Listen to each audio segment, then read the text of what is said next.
बुद्ध पूर्णिमा का संबंध बुद्ध के साथ केवल जन्म भर का नहीं है, बल्कि इसी पूर्णिमा तिथि को वर्षों वन में भटकने व कठोर तपस्या करने के बाद बोधगया में बुद्ध को सत्य का ज्ञान हुआ था। बुद्ध पूर्णिमा, भगवान बुद्ध का जन्म वैशाख मास की पूर्णिमा को हुआ था। इस पूर्णिमा को बुद्ध पूर्णिमा कहा जाता है। देश भर में आज बुद्ध पूर्णिमा का पर्व मनाया जा रहा है। बुद्ध पूर्णिमा बौद्ध अनुयायियों के साथ साथ हिंदुओं के लिए भी खास पर्व है। हिंदू धर्म में गौतम बुद्ध को भगवान श्री विष्णु का 9वां अवतार माना जाता है।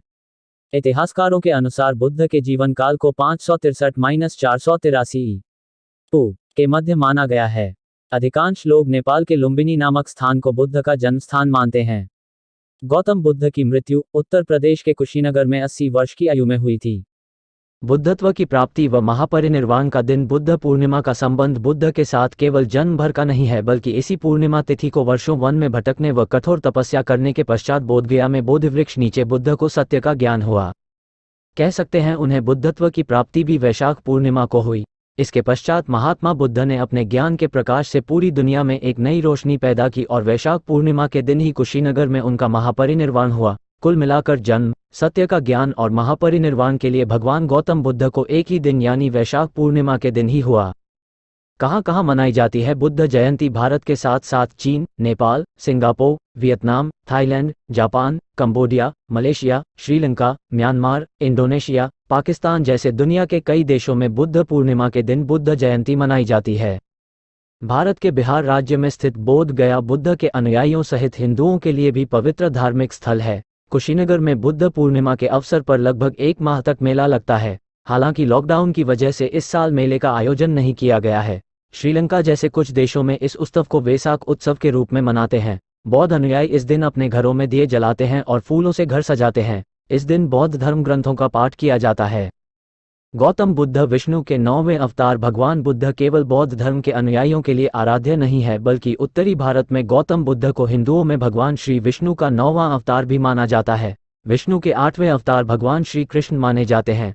हालांकि दक्षिण भारत में बुद्ध को विष्णु का अवतार नहीं माना जाता है। दक्षिण भारतीय बलराम को विष्णु का 8वां अवतार तो श्री कृष्ण को 9वां अवतार मानते हैं। बौद्ध धर्म के अनुयायी भी भगवान बुद्ध के विष्णु के अवतार होने को नहीं मानते। बौद्ध धर्म के मुख्य तीर्थस्थल बौद्धों के लिए बोध गया नामक स्थान गौतम बुद्ध के जीवन से संबंधित सर्वाधिक महत्वपूर्ण तीर्थ स्थल है। बोध गया के अतिरिक्त कुशीनगर, लुम्बिनी तथा सारनाथ भी अन्य 3 महत्वपूर्ण तीर्थस्थल हैं। माना जाता है कि गौतम बुद्ध ने बोध गया में ज्ञान प्राप्त किया तथा उन्होंने पहली बार सारनाथ में धर्म की शिक्षा दी। बुद्ध पूर्णिमा के दिन कैसे करें पूजा? घर के मंदिर में विष्णु जी की दीपक जलाकर पूजा करें और घर को फूलों से सजाएं। घर के मुख्य द्वार पर हल्दी, रोली या कुमकुम से स्वस्तिक बनाएं और गंगाजल छिड़कें। बोधि वृक्ष के आसपास दीपक जलाएं और उसकी जड़ों में दूध विसर्जित कर फूल चढ़ाएं। गरीबों को भोजन और कपड़े दान करें। रोशनी ढलने के बाद उगते चंद्रमा को जल अर्पित करें। माना जाता है कि हिंदू कैलेंडर अनुसार वैशाख माह की पूर्णिमा को गौतम बुद्ध का जन्म हुआ था और इसी दिन उन्हें ज्ञान भी प्राप्त हुआ था। बुद्ध जयंती को हिंदू और बौद्ध दोनों ही धर्मों के अनुयायी मनाते हैं। भारत और विश्व में ऐसे कई संयुक्त मंदिर हैं जो भगवान बुद्ध और विष्णु को समर्पित हैं। विश्वभर में बुद्ध पूर्णिमा मनाने के अलग अलग तरीके हैं। आओ जानते हैं उत्सव की सामान्य परंपरा। 1. इस पूर्णिमा के दिन घर घर में खीर बनाई जाती है और भगवान बुद्ध को खीर का प्रसाद चढ़ाया जाता है। गौतम बुद्ध ने ज्ञान प्राप्त के बाद खीर पीकर ही अपना व्रत खोला था। 2. इन दिन बौद्ध मंदिरों के बहुत ही अच्छे से सजाया जाता है और वहां पर बौद्ध प्रार्थनाओं का आयोजन किया जाता है। 3. सूर्योदय होने से पहले पूजा स्थल पर इकट्ठा होकर प्रार्थना और नृत्य किया जाता है। कुछ जगह पर परेड और शारीरिक व्यायाम करके भी बुद्ध पूर्णिमा का उत्सव मनाया जाता है। 4. बुद्ध पूर्णिमा के दिन सूर्योदय के बाद मंदिर और धार्मिक स्थलों पर बौद्ध झंडा फहराया जाता है। ये झंडा नीले, लाल, सफेद, पीले और नारंगी रंग का होता है। लाल रंग आशीर्वाद, सफेद रंग धर्म की शुद्धता का, नारंगी रंग को बुद्धिमत्ता का और पीले रंग को कठिन स्थितियों से बचने का प्रतीक माना जाता है। 5. बुद्ध पूर्णिमा के अवसर पर दान देने का भी विशेष महत्व है। कई बौद्ध मंदिर इस उत्सव का आयोजन लोगों को मुफ्त सुविधा प्रदान करके मनाते हैं। 6. बुद्ध पूर्णिमा के दिन कुछ लोग पिंजरे में कैद पक्षियों और अन्य जानवरों को आज़ाद करके भी मनाते हैं।